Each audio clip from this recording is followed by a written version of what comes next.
El barón von Haus-Tausen nos relata en su estudio sobre Transcaucasia, una leyenda que perdura en Armenia sobre un vampiro llamado Dakanavar. Habitaba en una caverna y vigilaba celosamente las montañas de Ulmich al Totem. Este vampiro no toleraba que nadie osara penetrar en sus dominios. Durante las noches acechaba a quienes se aventuraran a estas tierras, succionándoles la sangre desde las plantas de los pies hasta causarles la muerte. Sin embargo, la astucia humana logró burlar a este temido vampiro.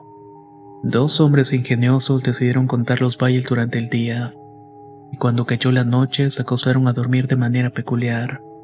Cada uno colocó sus pies bajo la cabeza del otro. Cuando el vampiro llegó en busca de su habitual presa, se encontró desconcertado. Palpó una cabeza de un extremo y la otra cabeza en el otro. Desconcertado, exclamó: "He recorrido los 366 valles de estas montañas y he chupado la sangre de incontables personas, pero nunca me había encontrado a alguien con dos cabezas y sin pies".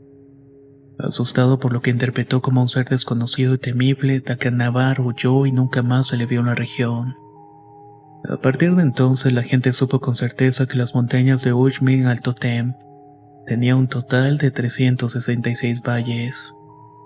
La creencia en los vampiros no se limita a Armenia ni Europa del Este.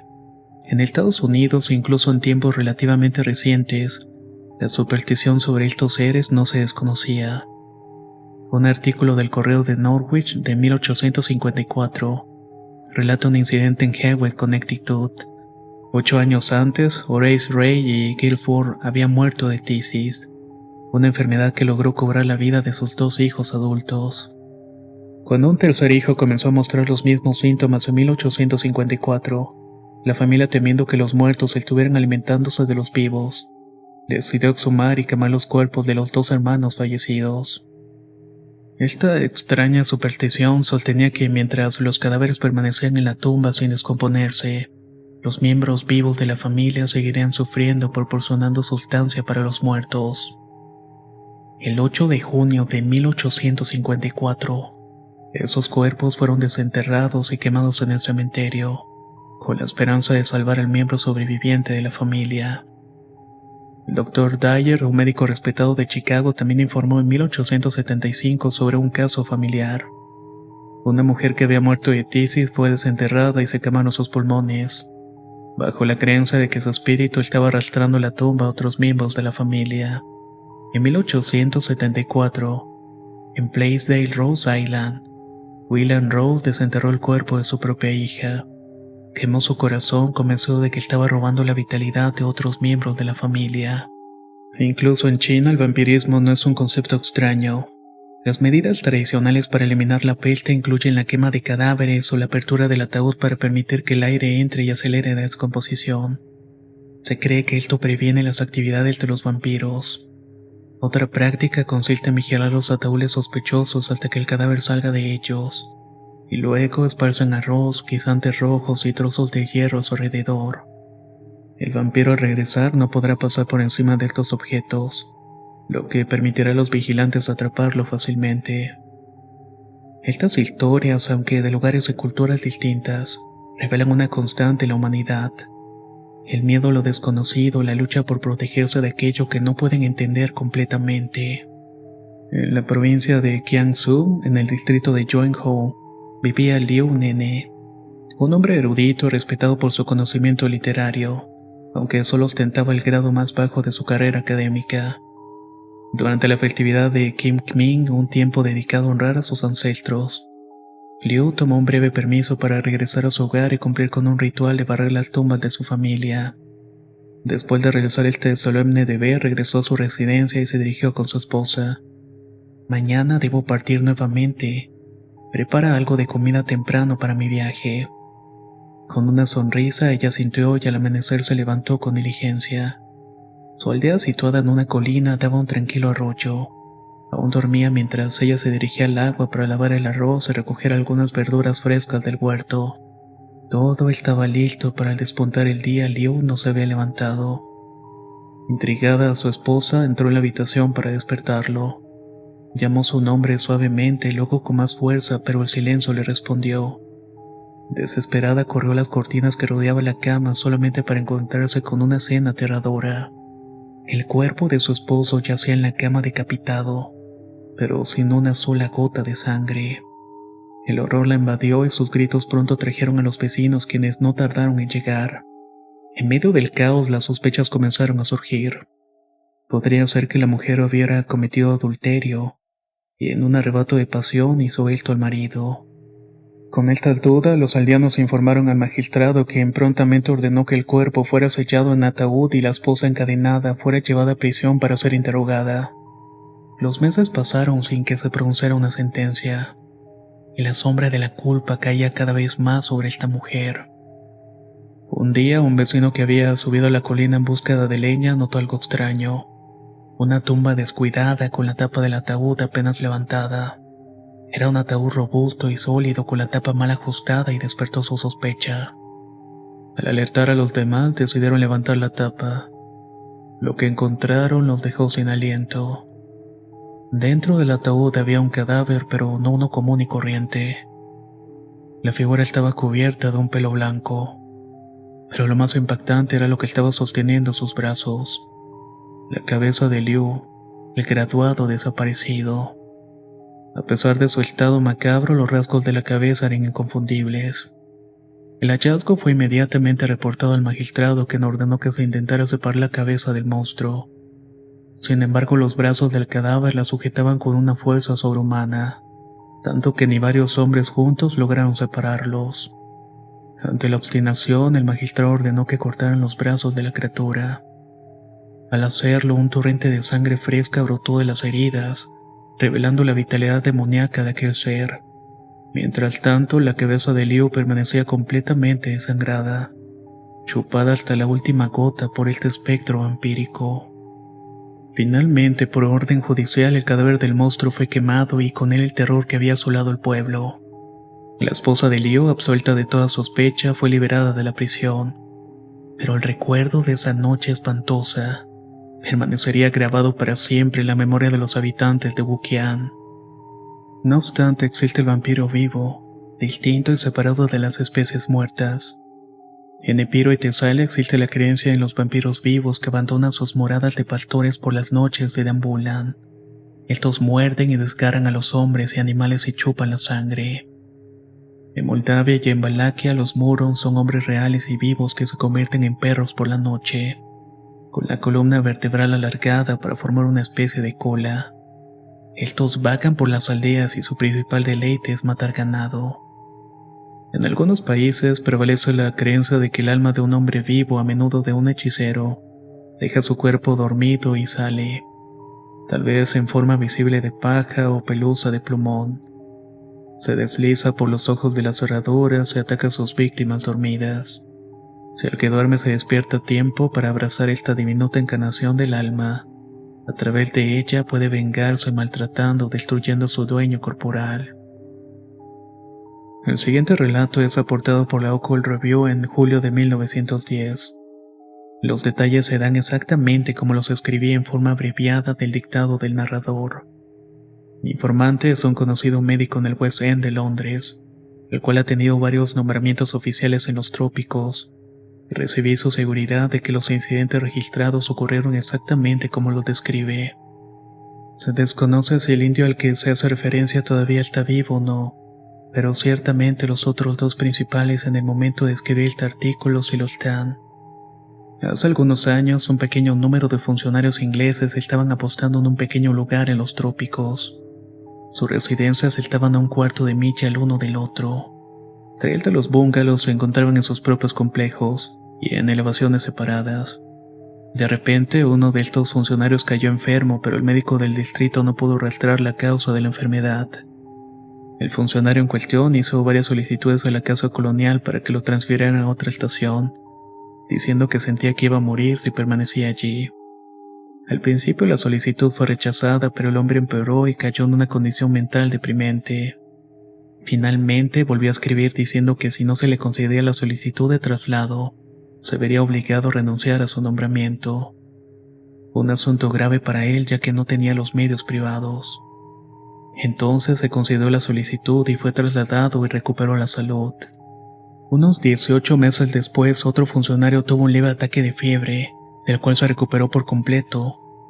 Pero después de este ataque comenzó a quejarse de la lasitud hasta que se alejó un poco de su residencia.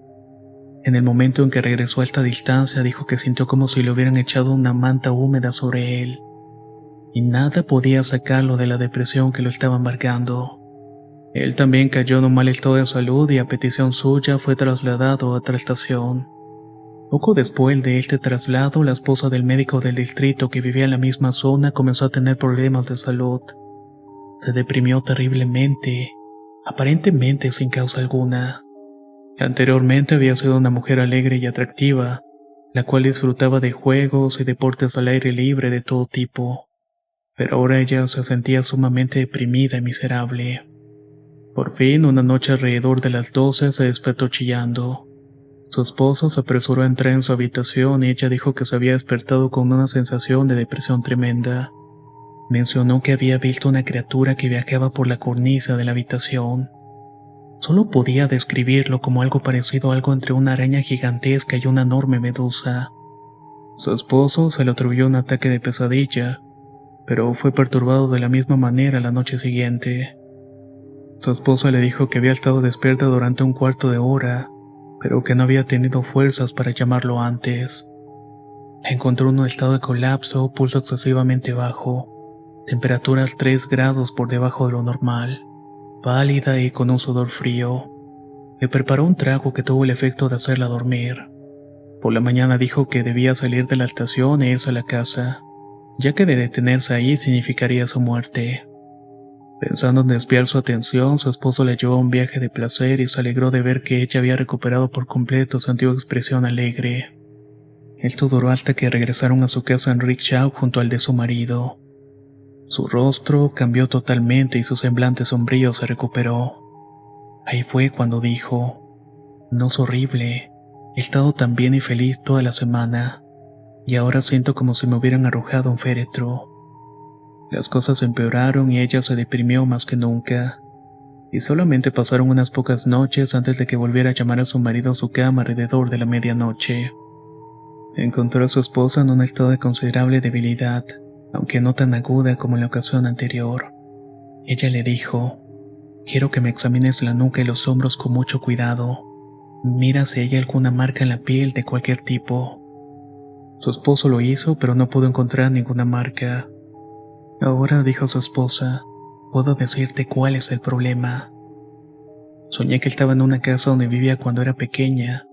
Mi pequeño me llamó y corrí hacia él, pero cuando llegué al pie de las escaleras, un hombre alto y negro se me acercó. Le dije que se fuera, pero no pude moverme para alejarme de él, aunque empujé al chico fuera de su alcance. El hombre se acercó a mí, me tomó de los brazos y se sentó al pie de las escaleras. Me puso sobre sus rodillas y procedió a succionarme desde un punto en la parte superior de la columna, justamente debajo del cuello. Sentí que me estaban sacando toda la sangre y la vida. Luego me arrojó lejos de él y aparentemente perdí el conocimiento mientras lo hacía, pero sentí como si me estuviera muriendo. Luego me desperté y había estado acostado aquí durante un cuarto de hora o 20 minutos antes de poder llamarte. ¿Alguna vez has experimentado algo de este carácter antes?, preguntó su marido. No, no lo he hecho, pero noche tras noche durante meses me he despertado exactamente en el mismo estado, y esa ha sido mi única causa de mi depresión mental. No he dicho nada al respecto porque me parecía tan tonto, pero ahora que he tenido este sueño definitivo no puedo contenerme más. Pronto se durmió tranquilamente, y al discutir el asunto la mañana siguiente con su esposo dijo: "De alguna manera tengo la sensación de que no volverá a suceder. Me siento bastante bien y fuerte, toda mi depresión se ha ido". Por la tarde el marido y la mujer iban juntos al club y cuando doblaban a la esquina de la jungla había un indio alto, dueño de una gran cantidad de vacas lecheras. Tenía la fama de ser un hombre rico. La esposa del cirujano se detuvo de repente, se puso pálida y dijo de inmediato: "Ese es el hombre que vi en mis sueños". El marido se acercó directamente al hombre y le dijo: "Mira, te daré 12 horas para salir de este lugar. Sé todo lo que pasó anoche a medianoche. Te mataré como un perro si te encuentro aquí en 12 horas".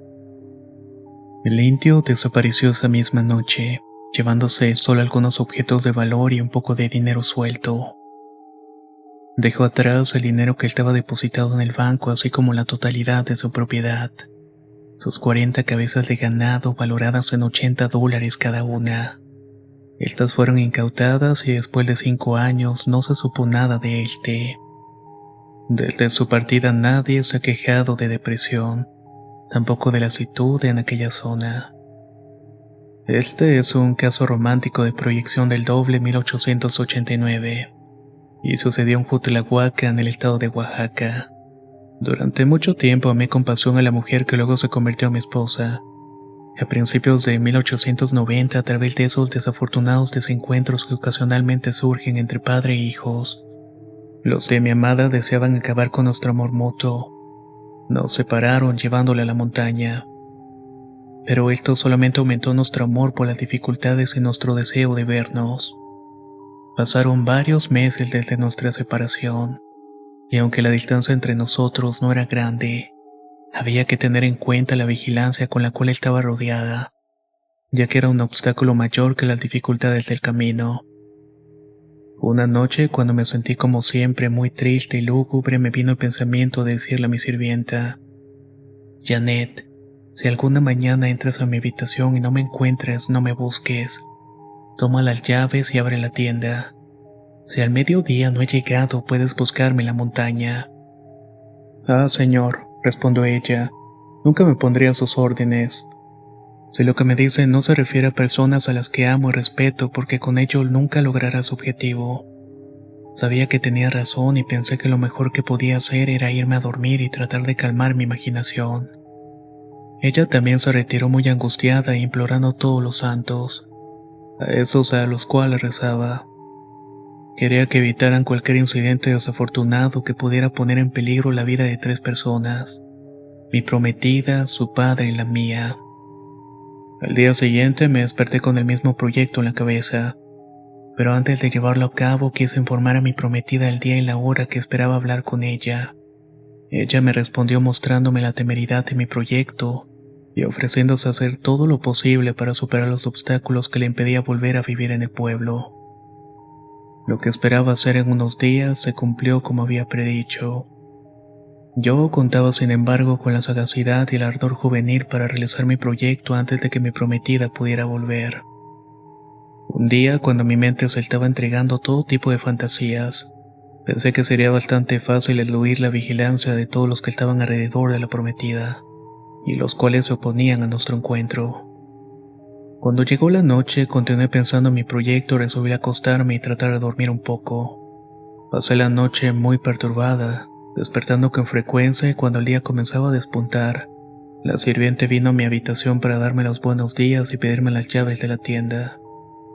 ¿Cómo ha pasado la noche, señor?, preguntó ella. Bastante mal, Janet. He soñado continuamente y me es imposible darte una idea de todos los peligros y precipicios que creía haber superado y atravesado. Me parece que pasé por el camino de la montaña que conduce a la finca, pero era un camino muy diferente. Soñé que nuestra entrevista se impedía, no sé cómo, y que volvía por un largo camino a casa. ¿Qué es lo que puede significar esto? Es solamente el resultado de sus deseos y preocupaciones con respecto a la joven. Ella volverá pronto, y luego estas locuras simplemente van a desaparecer. Muy pronto me olvidé de todo lo que acababa de describir. Y asimismo lo hizo mi sirvienta, porque ninguno de los dos encontró ninguna importancia en el sueño. Pero después de un corto periodo de tiempo, un mensajero de la granja me entregó una carta. En esta mi prometida me reprochó mi violencia, mi mala conducta y desobediencia al ir allá desafiando los mandatos y deseos de su padre. ¿Qué? ¿Yo? Nunca. Dile a tu ama que aunque he pensado en ir a verla, nunca he cumplido mis deseos. Si no lo he hecho, no ha sido por falta de coraje y voluntad de mi parte, sino solo por el deseo de complacerla y no ponerme a sus deseos. Lo vimos. ¿Me vieron? Sí, señor, lo vimos a usted. Estás diciendo una mentira, no he salido de acá. Mi sirviente puede corroborar esto. Y además no pierdo nada diciendo la verdad. Como quiera, pero es cierto que usted me habló. Me preguntó sobre el tema de Mademoiselle. Me pidió que le dijera que estaba ahí y que deseaba hablar con ella. Estas son ilusiones de tu parte. Has estado soñando. Eso es imposible. Pero dos, tres, todos los criados también lo vieron. No llegó hasta cerca de la medianoche. Estaba vestido como está ahora, y montaba en un caballo blanco que amarró un rudoso roble. Todos pudimos reconocerle a la luz de la luna, y se dirigía hacia la puerta lateral cuando lo detuve para que no entrara. Al oír nuestras voces, los perros empezaron a ladrar, lo que hizo que todos los sirvientes se levantaran. Fue reconocida por mi amo y la señorita, la cual cayó de rodillas ante su padre suplicándole que no le disparara. Sin mostrar miedo alguno, volvió paso a paso a su caballo y volvió a bajar la montaña. Mi amo estaba muy molesto con usted. Llamó a su criado de confianza Marino y le ordenó que le siguiera y que no tuviera miedo, sino que disparara contra usted 2 o 3 veces. Marino se puso en marcha y aunque caminó deprisa y trató todo lo que pudo de alcanzarlo, no pudo hacerlo. Un fenómeno curioso llamó su atención. Siempre lo vio ir al mismo ritmo y no tuvo el valor de disparar el rifle. Llegó usted a la entrada del pueblo como a las 5 de la mañana. La luna se estaba poniendo y el día comenzaba a despuntar. Antes de llegar al primer cruce de calles se echó a correr. Giró rápidamente por la primera calle de la ciudad, y aunque Marino lo siguió, lo perdió de vista en el siguiente cruce. Mi perseguidor, asustado por lo que había visto, regresó de inmediato a la finca para informar a su amo lo que había sucedido, y que parecía algo muy extraordinario y sobrenatural. Durante mucho tiempo esta aventura de la que yo era héroe inconsciente causó un gran revuelo en la ciudad. El coronel de Rocha, el distinguido sabio francés, ha hecho de esta una cuestión de la exteriorización o proyección del doble, y ha plasmado los resultados de muchos de sus experimentos en obras separadas. Algunos se han publicado en las páginas de Annals of Psychology Science, de modo que si el lector está particularmente interesado en el asunto, no tendrá dificultad en encontrar material para su consideración y estudio relacionado.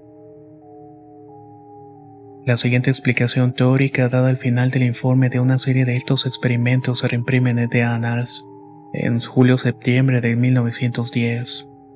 Sabemos que el fantasma es el cuerpo psíquico proyectado desde el cuerpo físico. Es el que disfruta, sufre, piensa, desea, juzga.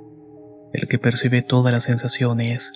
Está constantemente animado por movimientos vibratorios extremadamente rápidos, que ciertamente son los mismos que cuando está dentro del cuerpo.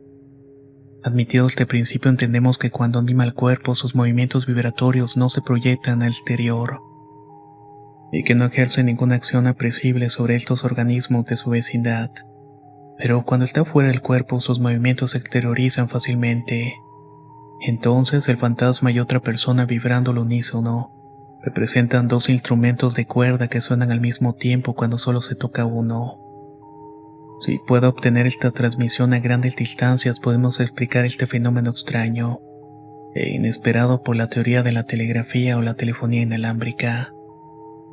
Los resultados de los muchos experimentos llevados a cabo por bajo los auspicios de científicos franceses tienden a indicar en un futuro próximo se dará una explicación de los fenómenos del vampirismo.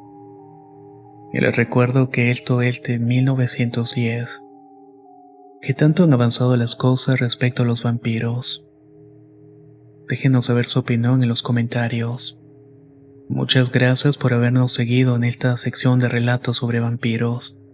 Espero que hayan sido de su total agrado.